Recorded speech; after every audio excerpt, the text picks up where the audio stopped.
How'd you guys meet? In a potato patch. In a potato patch?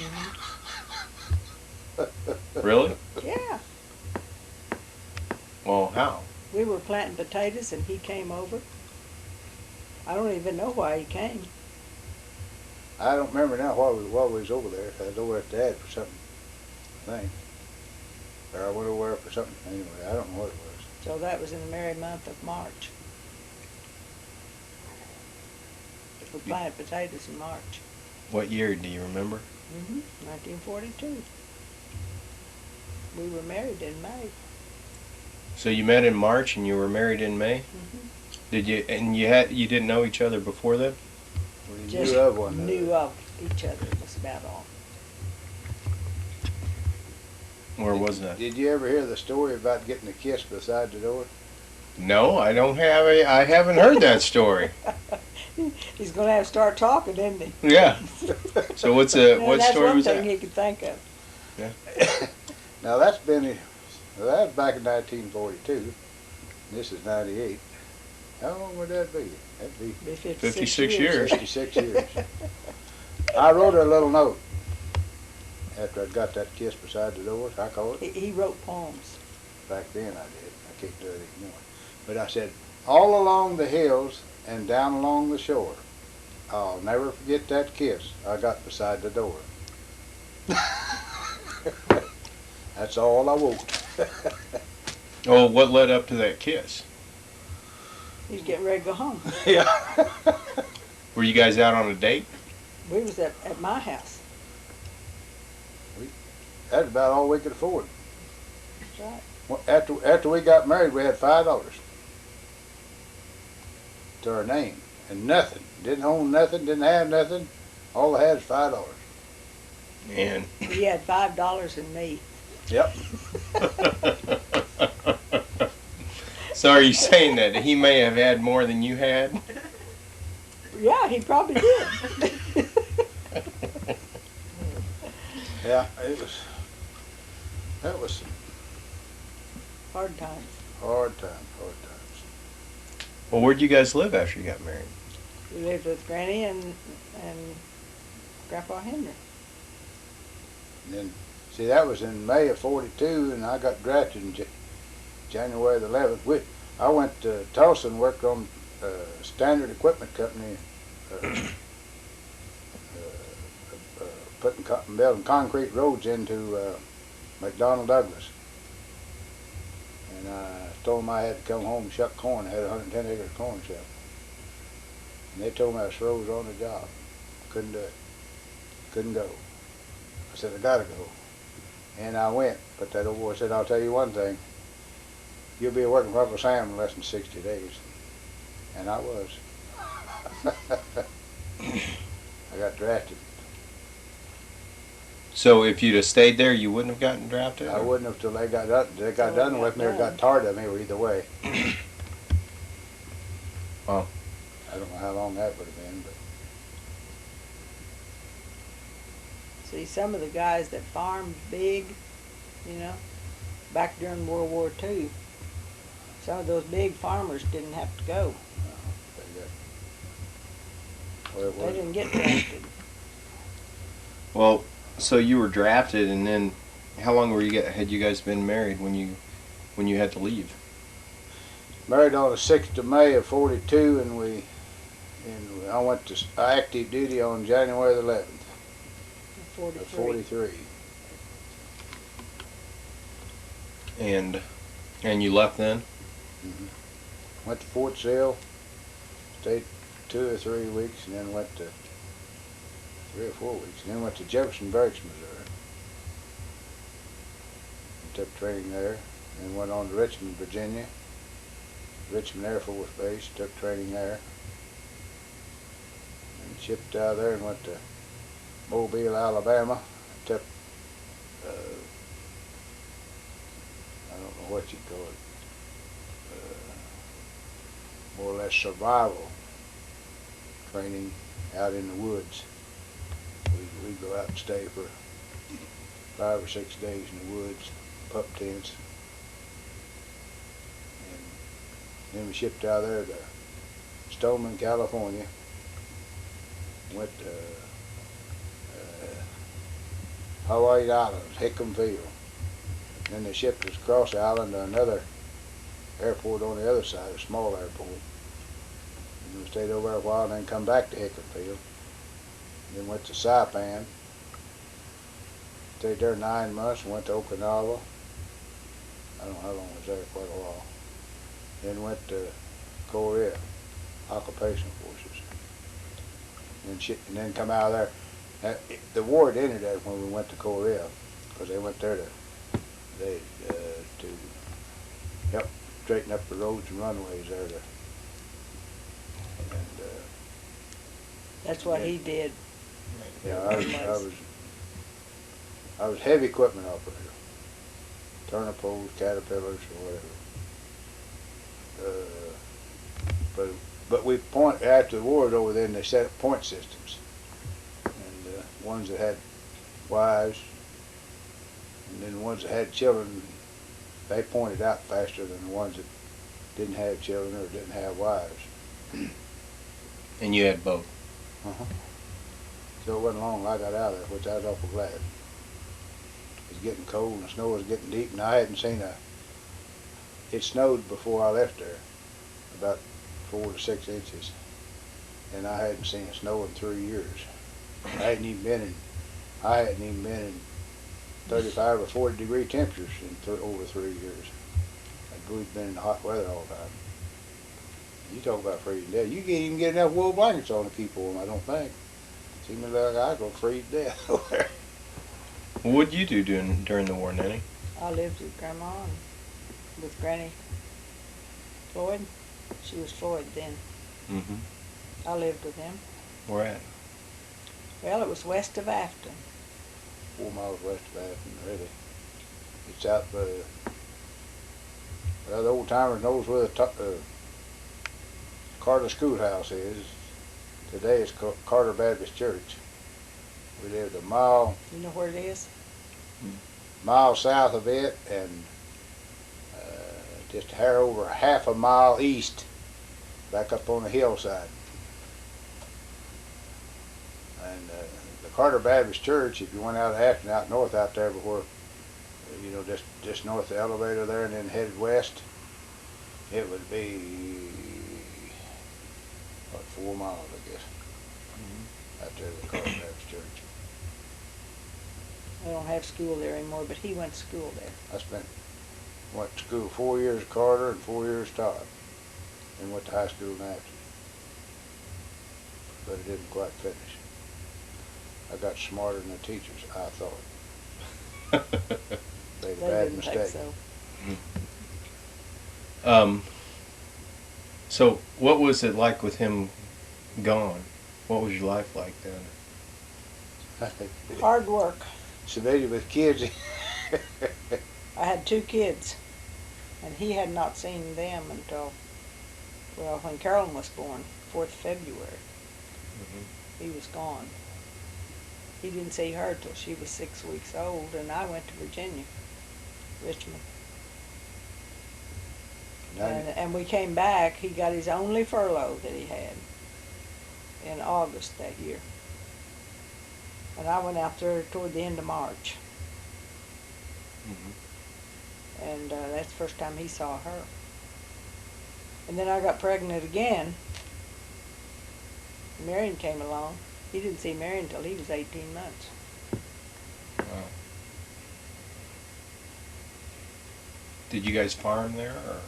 We farmed after he came back. When I lived with them? Yeah. Yeah, they farmed. Yeah, we had I hogs helped. I did my share. I guarantee you that.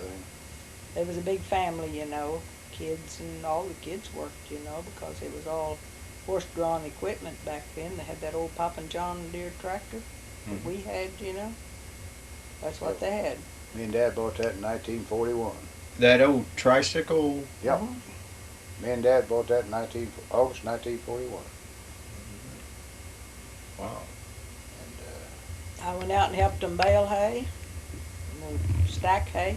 They stacked a lot of hay back then, but we did bale some. with the horses, you know, as a horse Horse- baler, you know, Lot of old a damn. horses.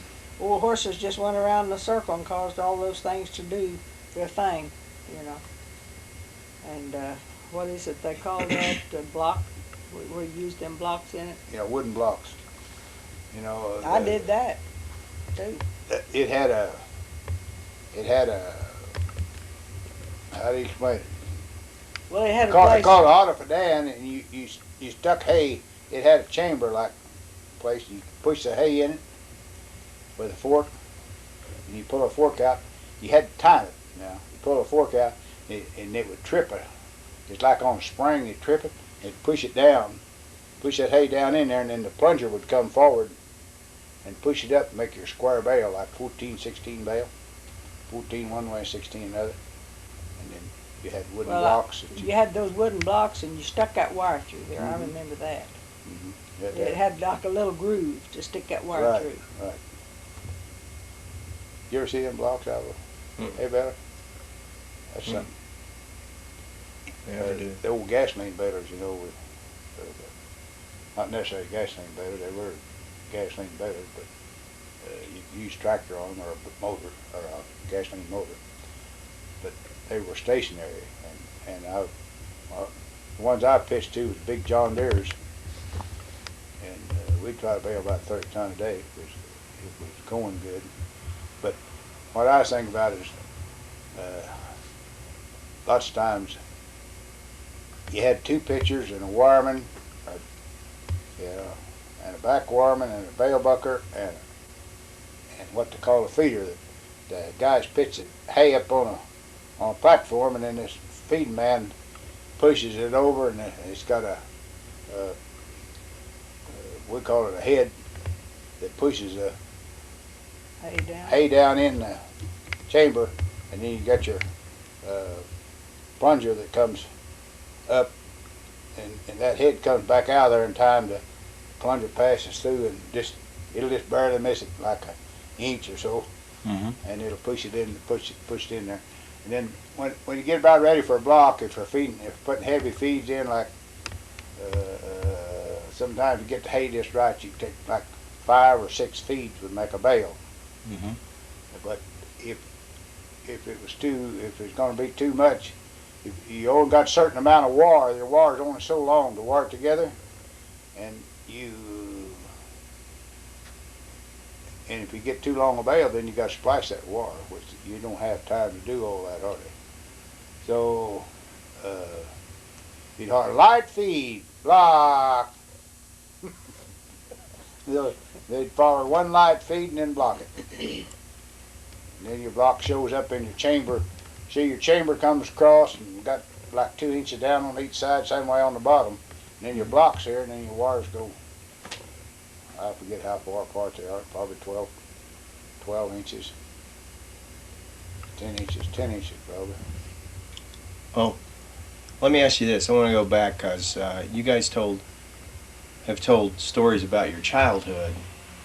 Now, you talked about, when we were on the phone here a while back, you were talking about when you were a kid and making, was it 98 cents a day? That was big pay.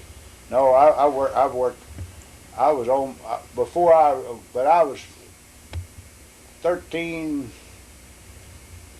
and 13 years old, and part-time 14, I guess. I worked for 50 cents a day. 50 cents a day. 50 cents a day. And a pair of overalls, how much did they cost? 98 cents. That's where it was. Yeah, 98 cents per hour. 49 cents for a blue denim shirt.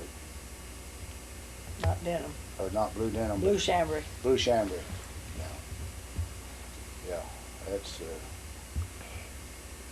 when I was 15 and 16, what jobs I could get, worked myself to death almost. I got $1.50 a day. That wasn't for 8 hours either. That was for, might say, sun to sun, whatever they needed you. What kind of jobs were those? Well, most of what I done back then was shocking oats for the neighbors.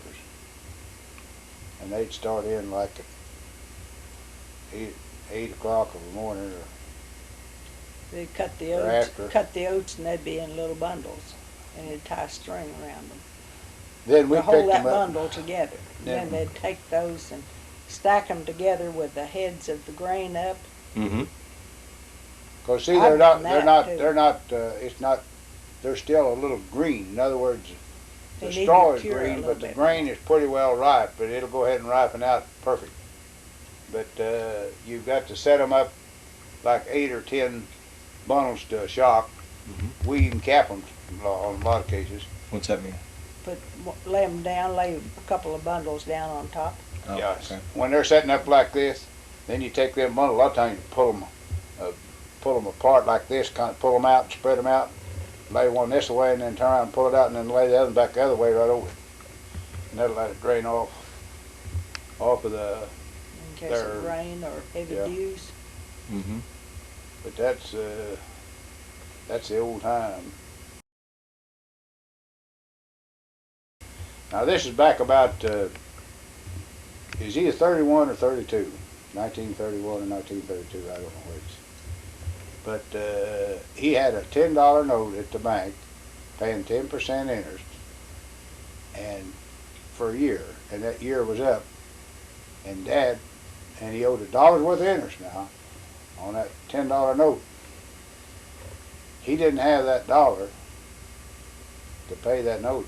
I mean, to pay the interest on that note so he could renew it. And Ray Painter didn't want to.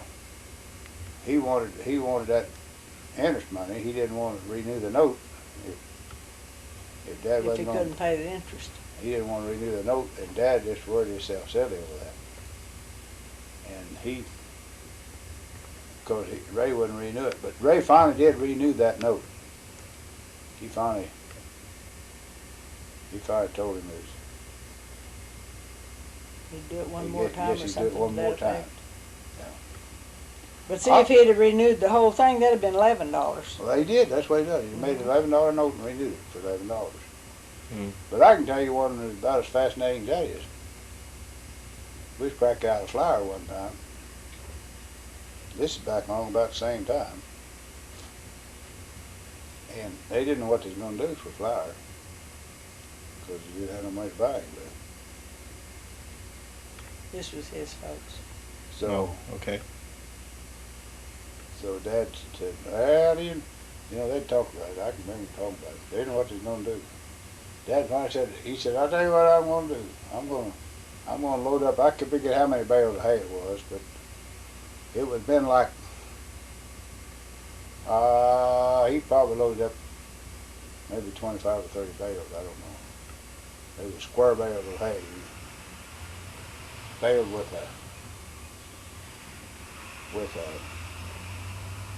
what they call the old foot feed hay baler. But anyway, he loaded that up and took it. Now we lived over there 4 miles west of Ashton. He drove to Commerce, but Mom's sister lived up there and her brother too. I think I'm not sure where he stayed at, but I think it ain't Cabot. But anyway, he'd have to stay overnight and then come back the next day. But now that was up there where the mine was, see. Mm-hmm. So he went up there. What he done? He went up there to see if he could trade this for flour or trade for something. So he wanted, what he wanted was some flour, you know. And he went up there, come back the next day, and he had that flour. Quite a bit. I can't remember how much it was. I don't know why. But it was quite a bit of flour before that day of time. And they were just tickled to death. Back then, you didn't hardly see flour in less than 25 pounds in a sack, cloth sack most of the time. See me like Mom and Dad both practically cried. Mom did cry, and I think Dad about to, or did. Because, you know, we just out of something to eat, ready for flour. Dad didn't have nothing. Didn't have anything to make bread with, see. We've taken shell corn, pick out all the bad and try to keep make Good sure it didn't have grains. no bad ones, and take it and get it ground so we have, you know, cornbread, make cornbread out of it. We'd wind it, you know, and throw out the rotten grains, and You And know take what wind it is? No. Okay, it's holding it up out in the wind and dropping it down, see, Like into take a a- pan or something. Well, we use a wash tub an awful lot. Yeah. And a water bucket. Take a bucket with the corn, with the shell corn in it, hold it up out where the winds are blowing just right, you know, and pour it like that. All that light stuff, see, will Blow away. drift off. See? I'll be darned. And then you see the stuff that you don't like in there, you pick it out by hand, of course. The heavier stuff, like your rotten grains or something, the wind won't blow out. And then we take it and grind it and make cornmeal out of it. So we have something to eat. Well, we ate a lot of water gravy, Mm-hmm. made out of water, not milk. See, it was gravy, but it was just made out of water. It wasn't near as tasty, Now what? but it was filling. That's water and flour and. Mm-hmm. Your Grease. salt in it, and I don't remember about the pepper.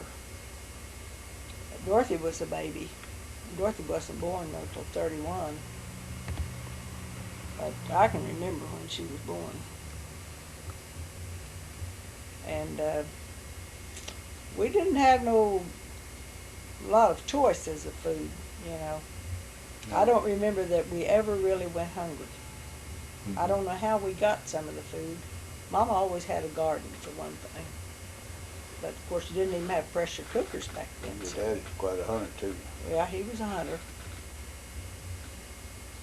My dad wasn't, he wasn't one that would hardly go out. The best I can remember, he wouldn't go out and try to get a job unless it almost came to him.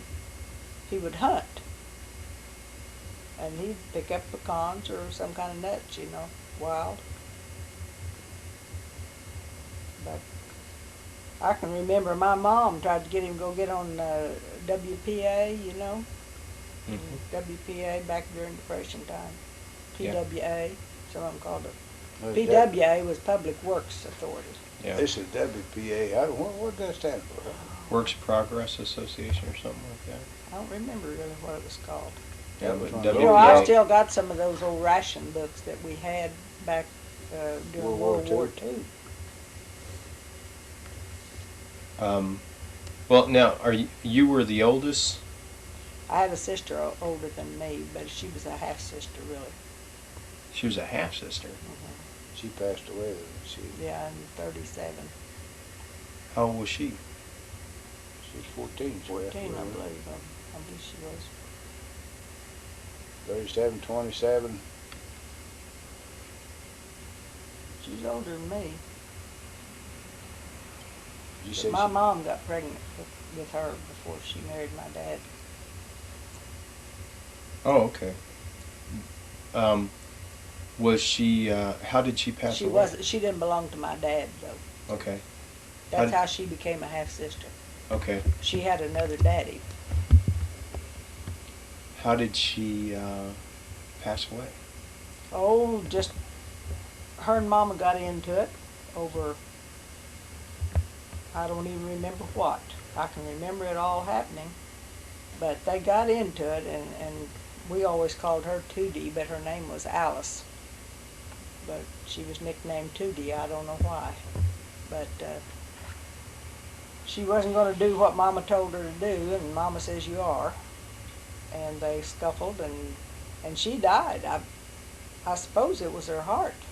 Nobody ever knew because you didn't go to doctors back then, you know. But she just fell over. Wow.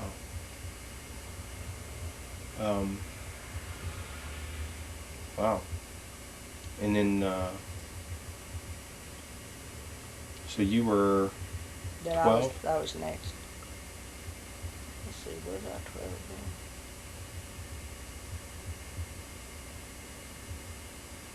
I don't know, I might have been 11. I was born 24. Well, how did that affect the family? Oh my, we didn't understand death at all. You know, we never had to deal with anything like that, you know. Mm-hmm. I think that myself and Mildred especially, and maybe Dorothy too, but she was still pretty small, you know. Gosh, she's buried out there at Afton Cemetery. As you go in the gate at the cemetery, it's over to the right after you go in. It was like we just knew that she was going to come out there, out of that grave, you know. And boy, we'd have bad dreams, you know, and dream that she was trying to get out.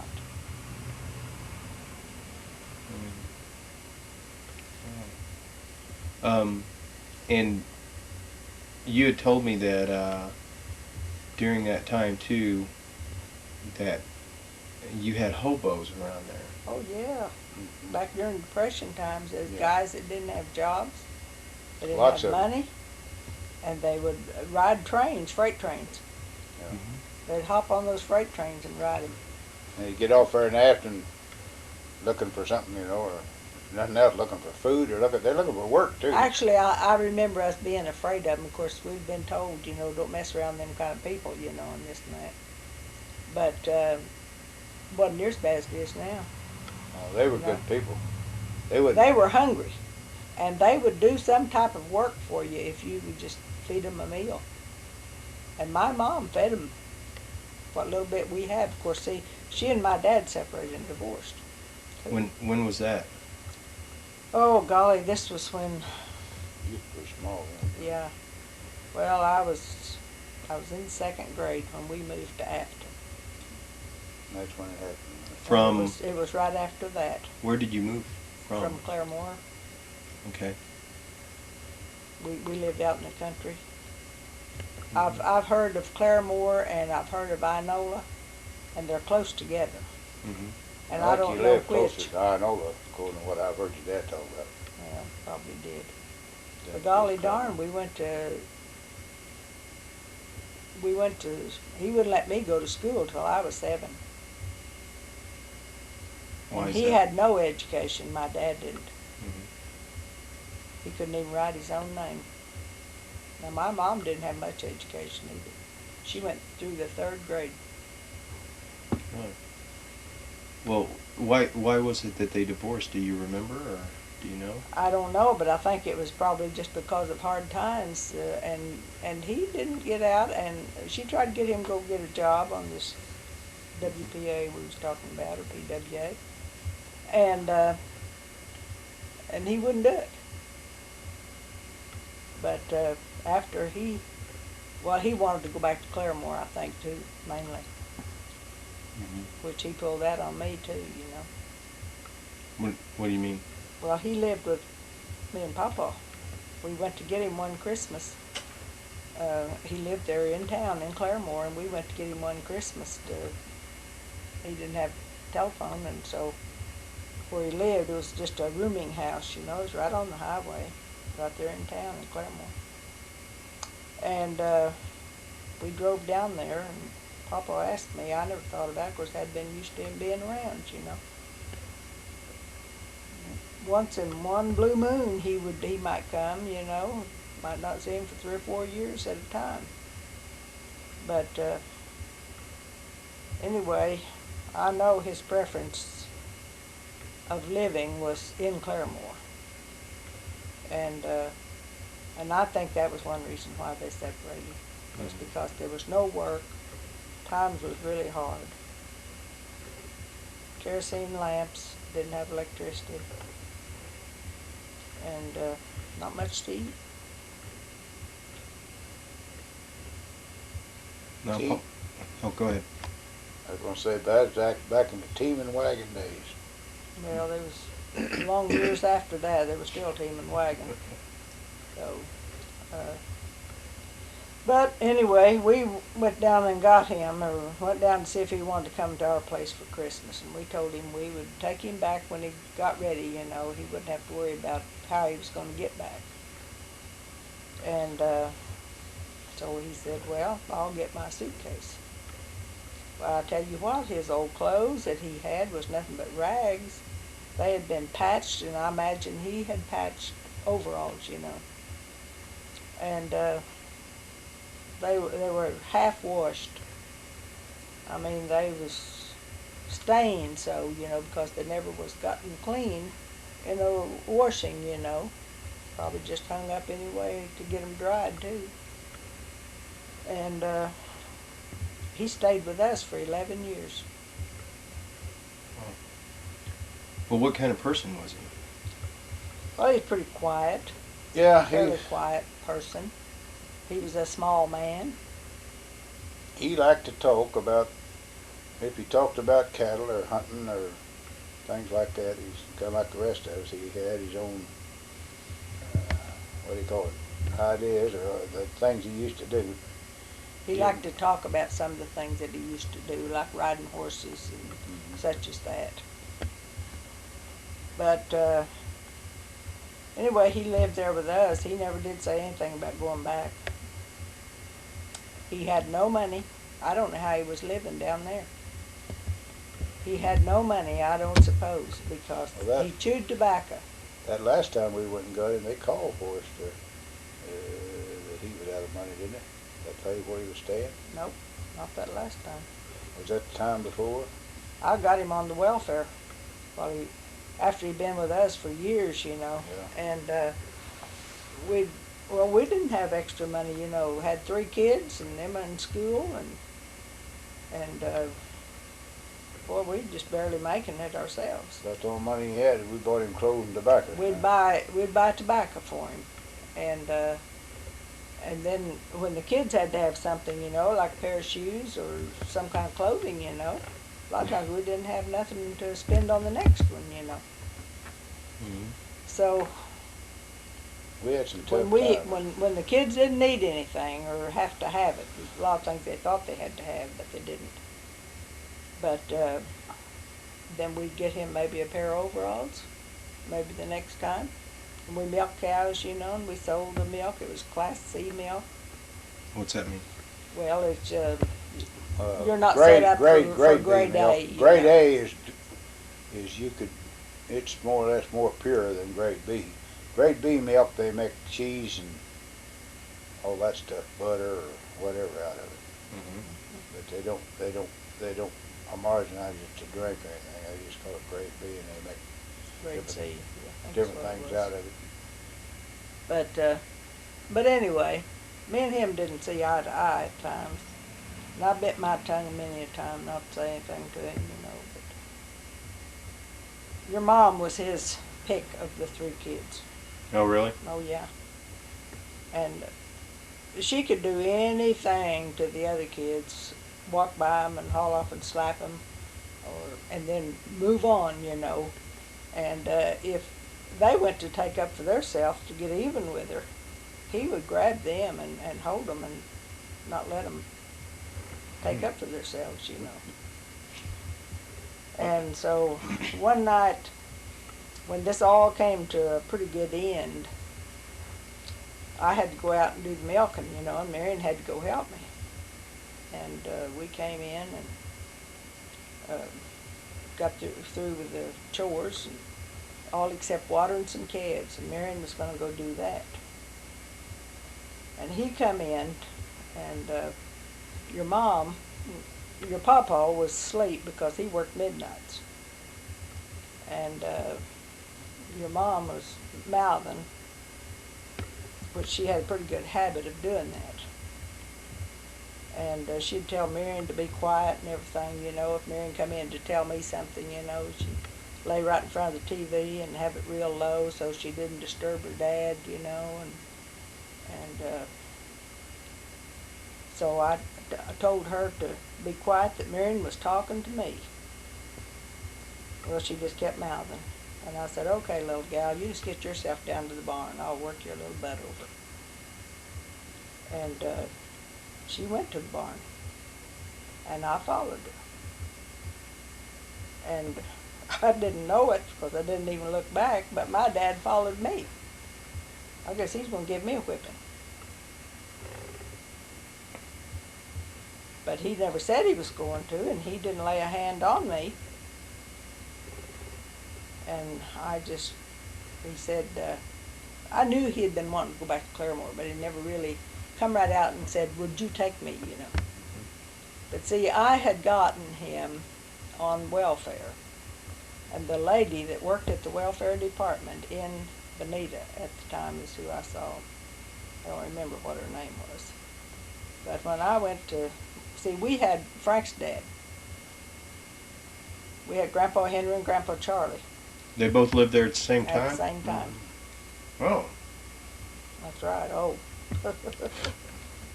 And We had a handful. we had a four-roomed house there forever. So it was make a bed out of, we got a rollaway bed and made that out for the girls. And that was just everyday's chore, you know, every night's chore to do that. And then every morning, you know, that had to be folded up and put away, out of the way. We wound up putting them out there. We wound up, we had a little outside 10 by building. 14. That What they was used to pretty call- close to the house, and What they used to call smokehouse. But we fixed it up and made a house out of it, Made a house out of room it. for them, you know. Now, they ate with us all the time, but they slept out there. They had their own bed out there, and they also had their own television, Yeah. radio, and, but they eat in the house all right. And what years were this? Started out, when did we get Dad out? 54, 55? His 56? dad had gotten sick. He was a diabetic. Didn't know it. He was a bad diabetic when he found it out. And had a mental condition with it. Weighed 280-some pounds. Where the mental condition started, weighed 280-some pounds, and that, he had diabetes about as bad as he could have it back in those times, which would have been, 1944? Yeah, I think it was. Then they put him on a strict diet, and he lost weight real fast. And I just think it was nerve system. He couldn't handle it, you know. He lost that weight so fast, and it created a nerve problem, mental problem, really is what I'd call it. We didn't have a car after we got married, even. The first year we was married, no, I'm not. After I come back out of the service, we moved. We wanted to start farming, and we got a loan through the Farmers Home Administration. You're ahead of yourself, aren't you? Had myself on what? I guess you did too.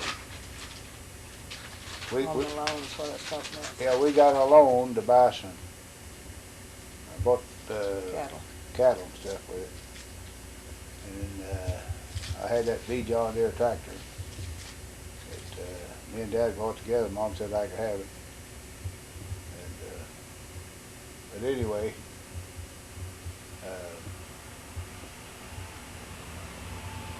There's some more candy back there in that room, Josh. By the time we got all of our stuff bought, we got this loan through the FHA, I call it, this government loan. We didn't have no money. We didn't have no money to buy a car. Well, you couldn't even buy. You couldn't buy a car through them with a loan. You know, they didn't loan money to buy cars with it. Well, I didn't have no security because everything I had was tied up with FHA. So I didn't have no money to buy a car. We didn't buy one until March of 1947. 1947. When we bought our first car. And it was a 31 Chevrolet. Chevrolet. And it was a car, not a truck. That's Right. right. 4-door. How many miles? Oh man, it was old. It was old. See, it was 31, and this was 1947. So 31, 41, 16 years old. And it was, you know, back in the old car, it was. And one time, while we had that car, and while we still lived at the same place, we was going to town one day, and of course all three of the kids, you know, they were still small. You know, Oh, Janice my was just a Lord. baby. And Whew. went around this, had to go around a corner, but it was more of a curve like, you know. I was driving, see, you're driving on the left. We're going what I call west, and I made a left, turned it on the section line. Mm-hmm. And the door came open. Mama hollered, and the door came open, and she was holding Janice Kay with her. I was holding Janice, yeah. And she was reaching for something, and I reached for her, but I didn't get her either. She went right on out that door. I got a hold of Carolyn. Carolyn was standing I guess up behind the you seat, and she was reaching for me, but she wasn't very big, you know. And I had a hold of her hand, and I was pulling her from up over the back of the seat, see. So I turned loose, and I went out that door on my butt. Oh, you went out the door. I did, but I Janice still Kay had your did too. mama in my arms whenever. My, you ought to seen her butt. I mean, Woo! my butt was scraped. That's just all there was to it. Mm. That seemed like that slow motion, but boy, I'll tell you what, it sure did skin her. One side of her up down through there. Whoo! But you know, it was an old car, and sometimes those latches didn't always fasten, you know. No seatbelts? Oh no. Oh no, no seat belts, no such thing ever occurred to us. She was bit by a rat after she's pretty good size. She thought it was a rabbit. That was out on the farm. And they was mowing the hay down, you know, and just about to finish up that patch that they's working on. About And, 1950s when she got bit by the skunk with it. she's big enough to know better than to pick that up. But that doggone thing bit her. But I guess she slung it loose. I guess that thing went No, up that was and the come rat, down. right? Yeah, and we sent that rat off and had it checked for rabies. So you had. We couldn't send that skunk because we didn't know. Well, we didn't. Well, what happened with the skunk? How'd she get bit with a skunk? She thought, Well, she was at the barn. I was getting ready to start doing chores, and the kids always went with me down there, you know, and when weather was fit, you know, not in the real cold winter time, but this was in the summer, wasn't it? Because you, yeah, it was late right in the summer, middle of summer. early fall. It's in the summertime because You were shucking corn, wasn't you? no, I was baling hay. You remember I'd come in with that hay, you'd milk all the cows. I've done that a lot of times, Dad. Well, I know, but back then you was milking them all except the Arshar. You remember the Arshar?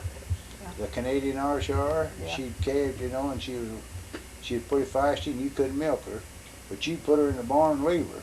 Yeah. And that's whenever we... But it was when I first went down to the barn. We had some calves in the barn, and I took water to them. And them being in the barn, see, I had to take the water in there to put it in there for them.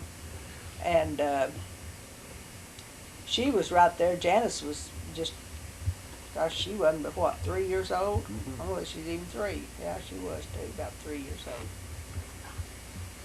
And running around in that barn lot, and Well, I think she thought it was a kitty cat, really. well, she talked about a kitty cat.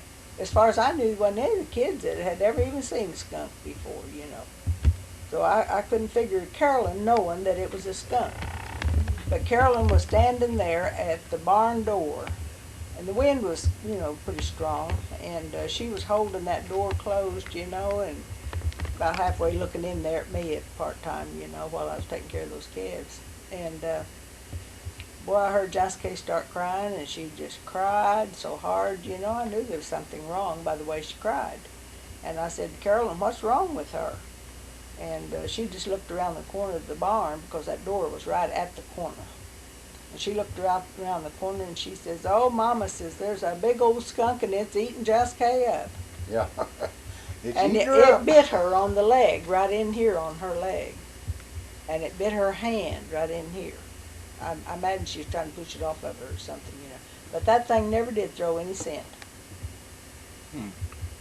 But you can't take a chance. She had to take... So she had to take those shots. And back then, she had to have 14. Now, they don't give that many now. I don't know just how many, but they don't give that many now. Pretty tough. It means... But boy, you talk about worried Mom and Daddy. Just the last shot that she was going to have. And we had to take her to Benita, and we lived about 10 miles out northwest of Benita. And we had to take her every day, you know, for a shot. And this coming up time, this day, she had been sick all night long. And boy, I just knew that kid was getting the rabies. And she had high fever. But we went ahead and took her to the doctor, and he gave her that last shot, and he checked her out, and he said, she's got a virus. Well, that virus turned out to be chicken pox. But she like to never broke out. She was just awful sick. And she was the same way with measles when she took I measles. can still, She was 9 years old when she had measles. I can She still hear was her deathly holler sick. when we go start up them stairs. No, Daddy, no, Daddy, no, Daddy, no, Daddy. Just, She didn't want to take them shots. You know. I can still hear her See, holler. they gave them to her in her stomach. I took them rabies shots in 1948. You did? I took them in the army. It was pretty tough. They didn't want me to work, and I had to work. You was helping Collins. Yeah, pitch hay. I was pitching hay. Yeah. We was baling like that 30-ton hay a day. And, you know, that's pitching by hand. I pitched half of it, I guess you'd say, because two pitchers. They had a dog that Yeah. was They settled up overly friendly because that day. Henry Collins' sister had died. This is on a Friday. We usually didn't settle, we didn't quit till Saturday afternoon, but this was Saturday, pretty early in the day. That is, we bailed a little bit to finish up. And his dog, they had, I never thought nothing about it. Of course, I backwared part of the time when I was pitching hay. We'd pitch, I don't know how many ton now, and then we'd switch off, and I backwared. But I never didn't have no gloves because we couldn't afford them. And that hay just like sticks all in you. You got little festered places all over your hands, you know, where that hay stuck in you.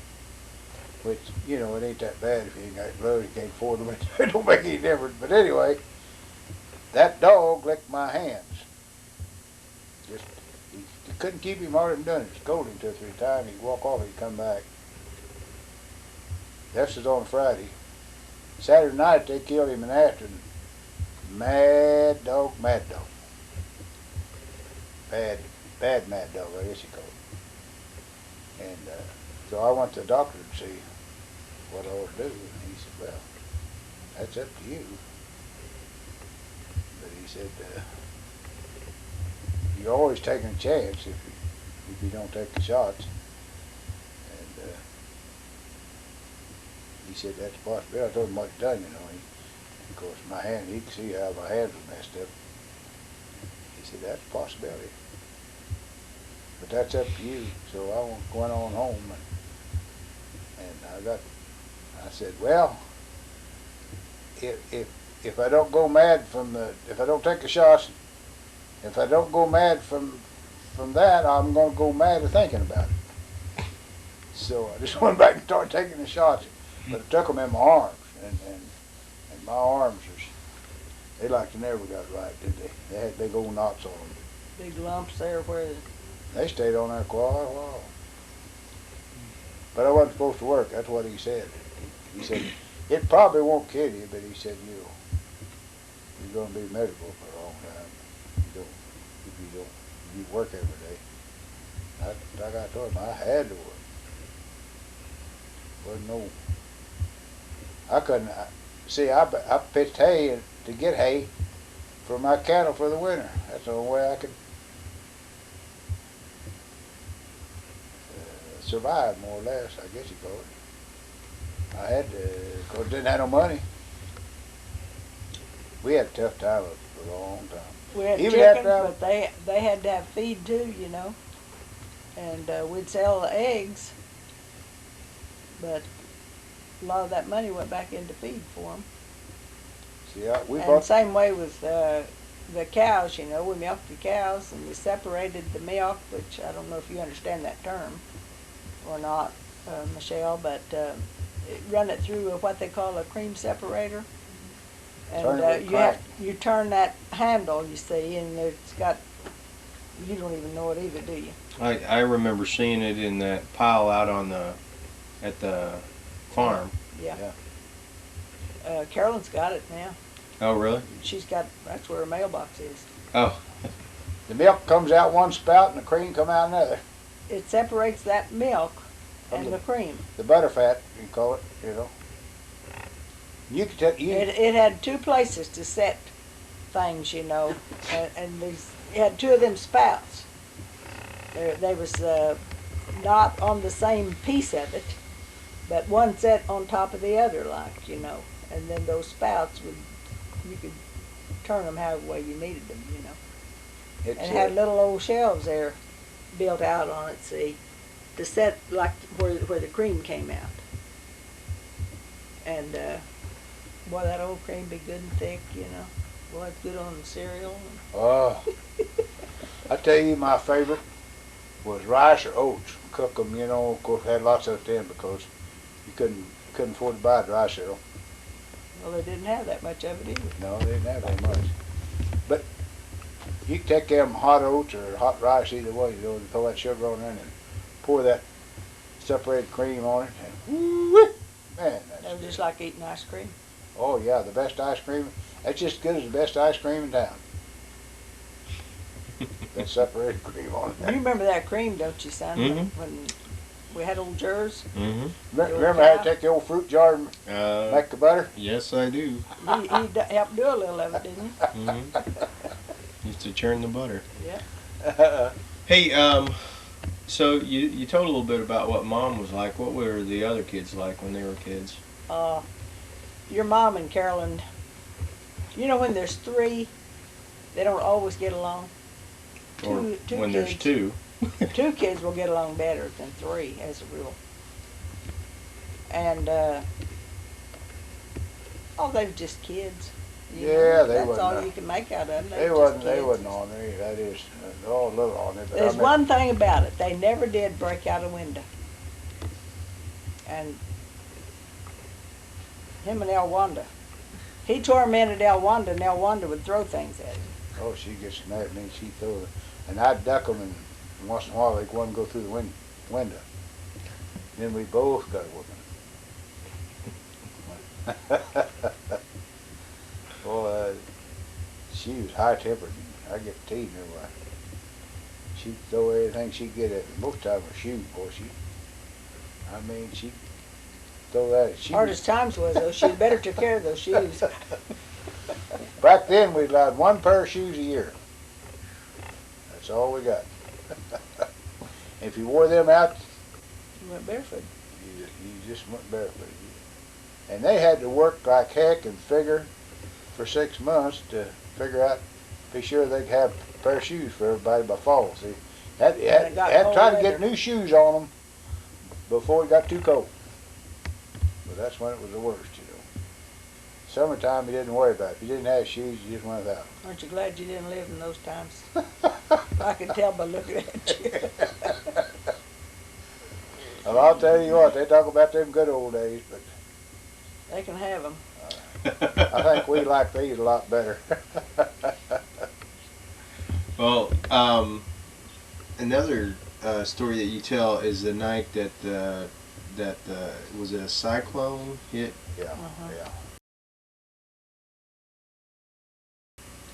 Your August the 24th of 1939, about 7 o'clock. What happened? No, that's when Lee was killed. That's what you're talking about. Yeah. When my Okay. brother Lee got killed. Yeah. That came, we were stacking hay. Now these big stacks. We was finishing out the fourth big stack. We had 2 stacks close together up here at the house.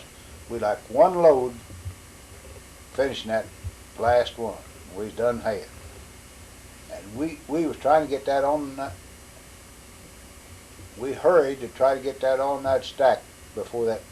We knew there was a storm coming from the north, you know, like we were going to get some wind and rain. Of course, we never wasn't looking for anything like this. We was coming in with the last load of hay this is on a teaming wagon with a big hay rack. And we've got a big load on. We get within half a quarter of the house. We're half a quarter east of the house. Well, we see this cloud coming. We're we're traveling north with the team and wagon. We're down in the field, like we went probably 3/4 of a mile putting there down there and got this load of hay, or half a mile. I don't remember. I can't remember exactly where we was at. But anyway, we was coming back to the house. We get back up, and about a half a quarter east of the house, we come into what's called 20-acre pasture there, and we had to open the gate there to come on in. When we opened the gate, the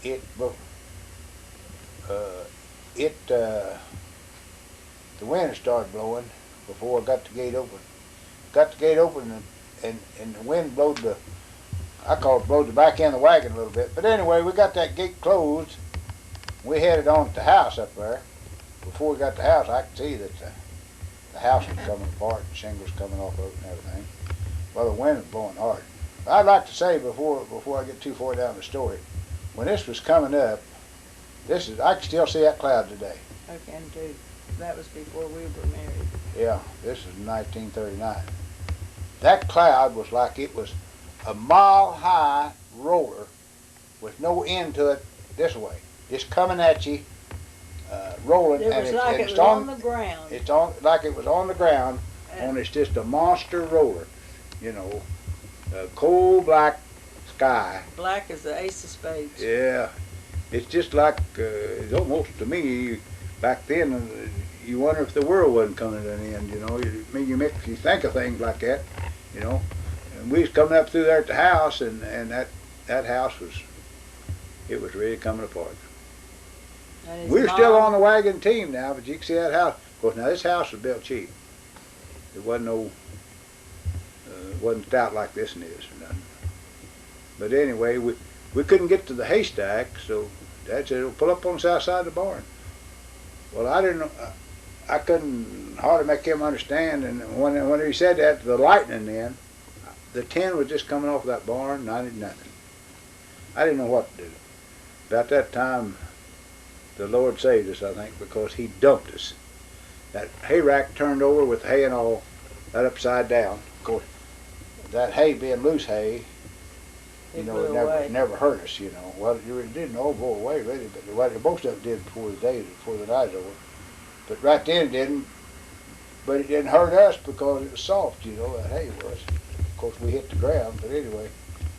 Then we crawled to the fence, hung on to the post, and we could see the house was tore up except they had a wall still. And we crawled onto the house. We got to that house and tried to hold that wall up. And Mom, the reason we did, because Mom and Elwanda, no, it wasn't Junior. Yes, yeah, it was Junior. Elwanda and Junior and Roberta was under the bed. And we tried to hold that wall up. We couldn't hold it. We had to let it go. Mom said it blowed over on the bed, and then she was laying on her stomach, she took her all forward and lifted, she said, and about that time it left. And she was pregnant with Jeannie then. And we found that match, that same mattress we were talking about was on that bed, was a little over half a quarter from the house south, tore half in two. But it blew us off out in the yard, and then I seen the quilter come, and I grabbed it. It was Roberta, my sister, younger. You what now? I seen looked like a, you know, it's a flashing lightning. I don't know, it's hard to make you understand all this probably.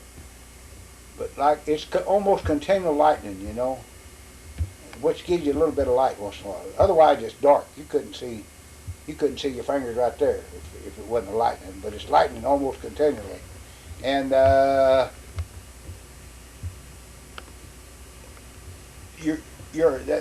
hail and that gravel off that hill was beating us to death.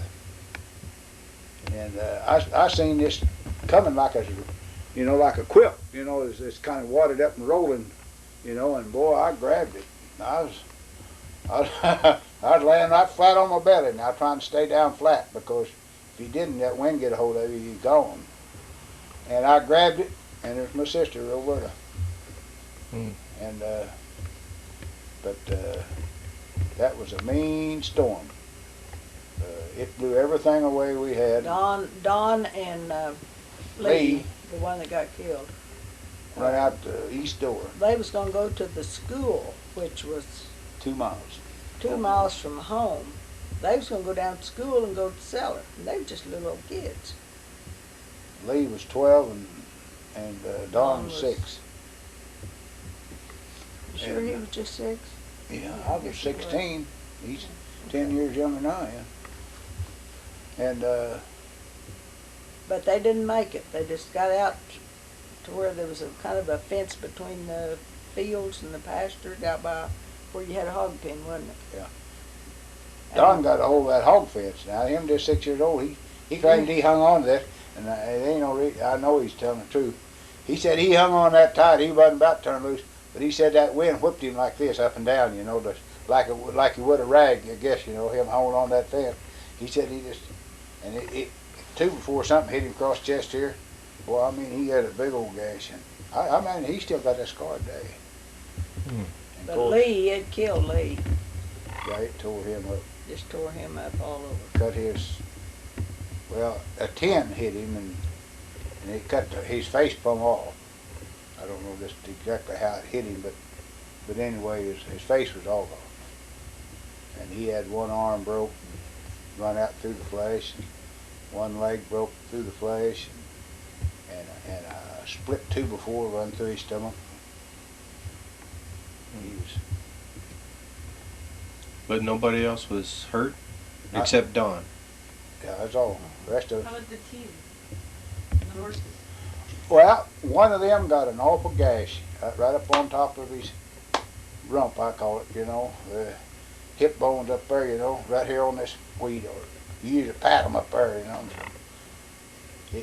Piece 10 hit that, cut the gash, gosh, probably 4 inches deep. You all had cows that 2 befores run through them. We had one cow, and she was on pasture on rent. It wasn't ours. It was a coming 2-year-old heifer, Jersey. She was going to have a calf, I think, the next spring. And 2 pieces, slivers of 2 befores went right straight behind. You know how their head comes across there where the horns come down. Right behind them horns, there was 2 splinters, probably just about as wide as my 2 fingers almost. Went down behind there, and she couldn't get up. Paralyzed her. She couldn't get up. She could lay there and move her head, but she couldn't get up and walk. Well, we didn't know what to do about that, so that guy come out, I don't know whether it was the next day or the next day, I think it was a day or 2 later. But anyway, I fed her and watered her, and she ate and drank a little bit. And that guy come out that owned her, because Dad said, I think when you pull them sticks out of there, she'll just die. Because it's sitting on a nerve or something that he thought it'd kill her. And that guy come out, he said, I'm going to let him pull that out of there. And that guy pulled it out, and I thought she was going to die all right. She started shaking, you know, and kind of having fits, I call it. But she gradually quit that. But she still couldn't get up. So they want to know if I would take care of her, you know, and see, and go for a few days and see what she's going to do. If she didn't look like she's going to get any better, they'd just have to shoot her, you know. So I said, yeah, I'll take care of her. Did you know that she learned to walk again, just like a newborn calf, only it took her longer? She just, one day she'd try, you know, and just kept working with her. And one day she finally got up, but she couldn't stay, you know. Next day she got up, you know, maybe she walked just a little bit.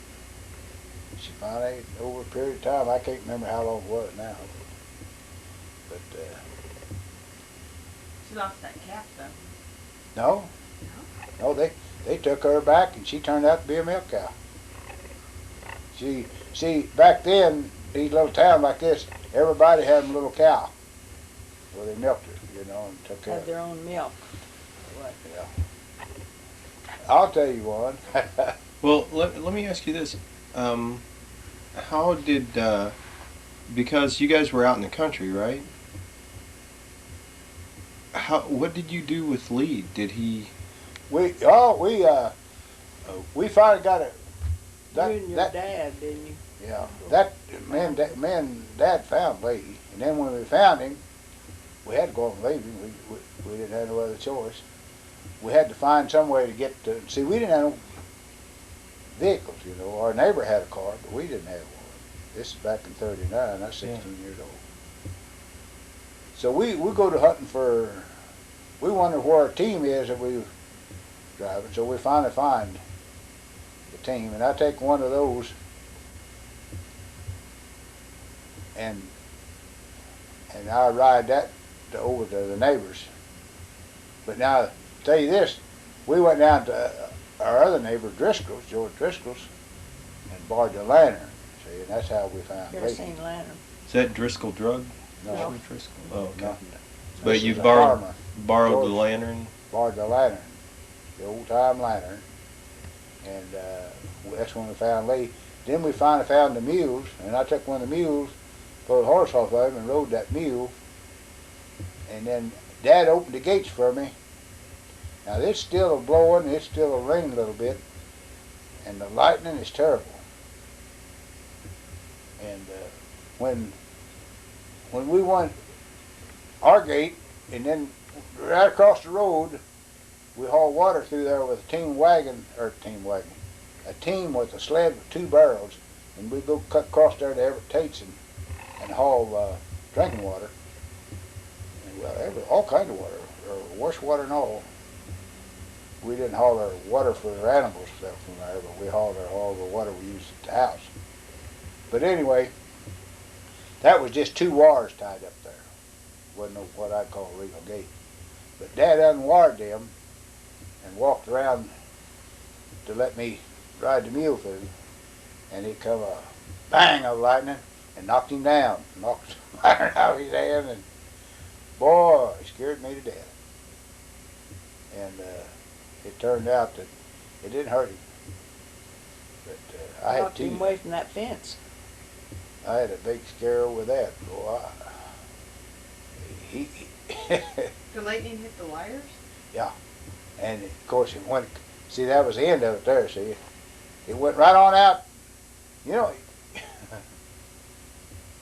that lantern never even really went out, if I remember right. It's been years ago, but I can remember knocking Dad down. And then I went on over to Everett Tate's, and then they went to town and got somebody to come out there. But we found pieces of leaf. That's the kind of thing, you know, that you always looking for. And we, you know, back then you never rode everywhere like we do now. You walked everywhere, you know, and like you walked down across the field.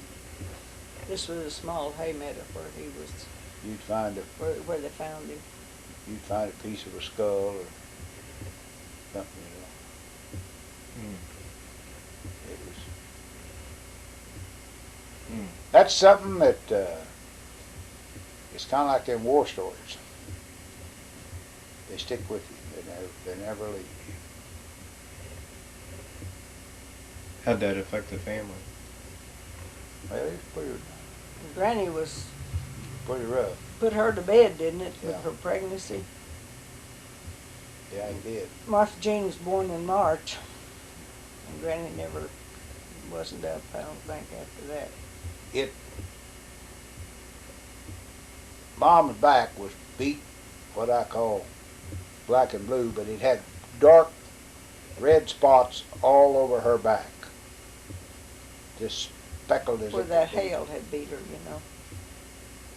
Because that wind was blowing. I can't tell you how hard it was blowing, but it was something terrible.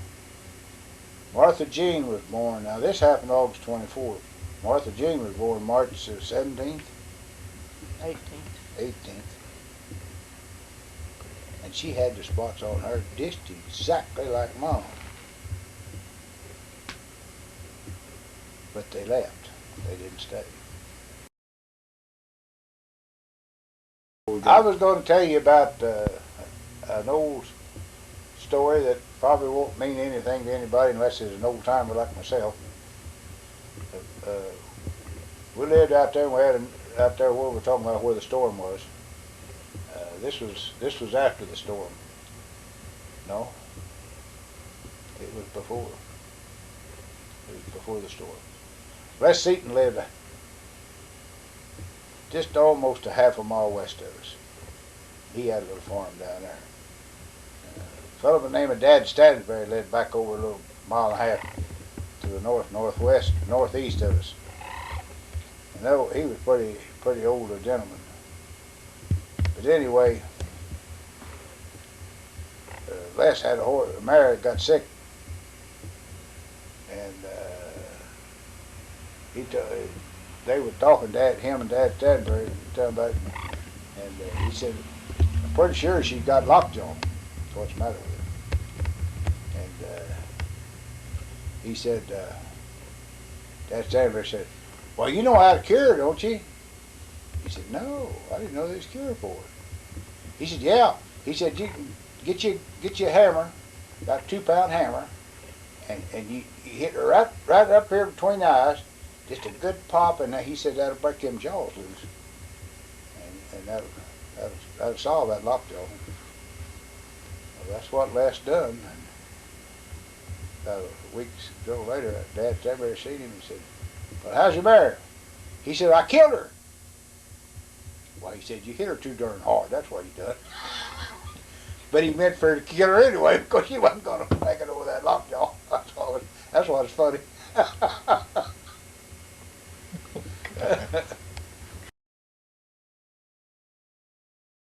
Well, if you remember the old time chairs that you sat at the table, the old wooden chairs, you know, that's what they used to set those caskets on back in them there days. When they brought the caskets to the house. See, they brought the bodies and the caskets to the house, and they set them on these chairs, and they usually set them across the window, all right. And that's where this one's sitting on chairs across the window. And the window was open. And these 3 guys in there sitting up with this gentleman. There's always somebody that sat up with a corpse. And there's a couple of them kind of ornery, see. Thought it'd be how funny it would be to put it on this other one. So one of them looked the other and winked at him and got up and walked outside, and he got up and walked outside with him.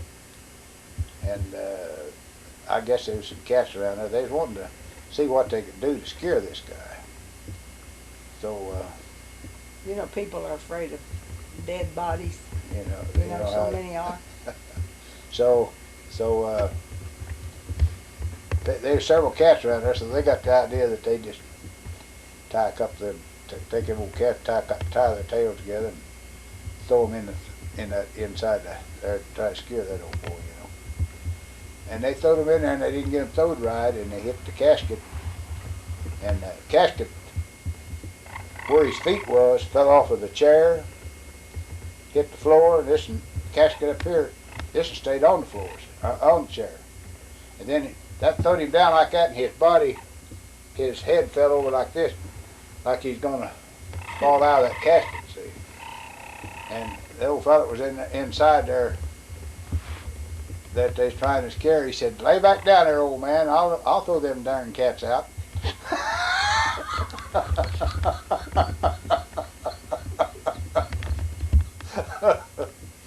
Oh, that is a good one. We just barely survived. We started in 1946, and we spent 6 years there before we bought a farm. Then we bought a farm, 280 acres. It sounded good, you know. Our payments was $600 and some a year, wasn't it? $680 a year. Yeah, that's what it was, 680. For that farm, see. And we started farming. I bought cattle when I moved over on that farm that I borrowed some more money from FHA and bought some more cattle. I can't remember how many I bought, 12 or 15 or 20, it was terrible. I paid $200 a head for them suckers, and some of them a little over, which cattle was high, but boy, I thought the cattle gonna stay up there. I'm gonna make some money. I want you to know that fall I had to sell 2 of those cows that went haywire, you know, I call it, you know, it wasn't gonna calve again. And the two of them together brought $150, $75 a piece. Now I can't remember what my first bunch of calves sold for, but the last bunch I sold averaged $35 a head. They brought 9 cents a pound. I'll never forget that. And during this time that I'm having such a struggle, I'm buying stuff on credit. Well, I get in trouble bad. Then I get on to Goodrich, which was a blessing. Because, boy, I was about to lose everything. And FHA came out and was going to sell us out. yeah, he was going to sell us out, but I fought him a little harder. He'd already sold out. This was a new guy that come in down there at Bonita, and he had already sold out. So I don't know, 4 or 5 different ones he'd sold out. So I told him, I said, he was making up his own mind. Come out there one time. That's the only time he'd ever seen me. The only time he'd ever seen my setup, you know. But I was behind on payments, see. So he's just gonna sell me out. So I said, I'll tell you what, you didn't approve my loan, and I don't think that you ought to be the one that sells me out. I think it ought to be the board. I said, I want to meet with the board to approve my loan, because I'd already worked at Goodrich, and I could see. Which they didn't like that either. No. They didn't want them to work out. But I could see daylight, see, by working at Goodrich. So I wanted to meet with the board. Well, I told him to write me a letter. Of course, I didn't have a phone then. I told him to write me a letter and tell Well, me. when the board was going to meet. Yeah, that they wanted to meet, and I'd be there to meet with them. I never got no letter from him. Well, it wasn't too, I don't know how long after that, 3 or 4 months or so, or Pennington came back with him. The one that got me the loan to start with, Pennington, helped me buy the farm.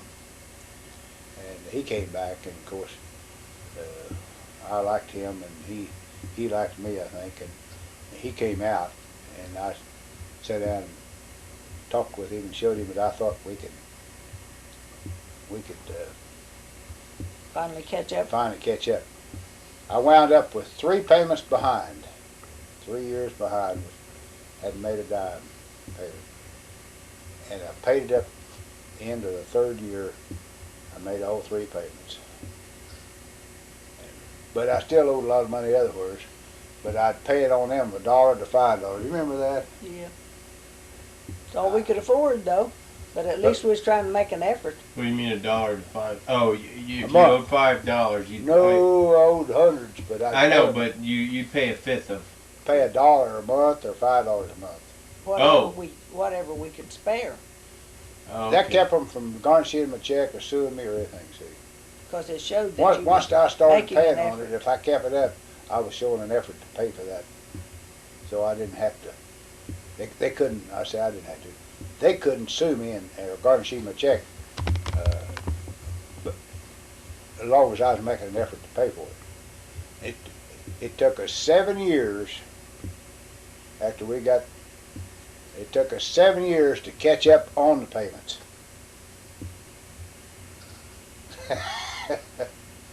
We were 7 years behind. It took us 7. I'll tell you what. Now we had a hard time recovering from that. Now we like to. Well, I'll tell you what. The kids was grown by the time we got on our feet.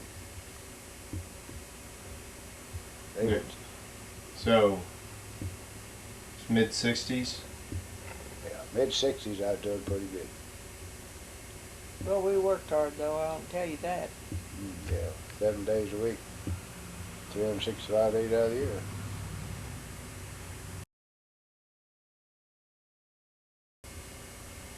Woo! You could probably have a few. Yeah. Well, we probably have, if we could think of them. But that was just life, you know, the way we lived and all. I don't know about happy memories.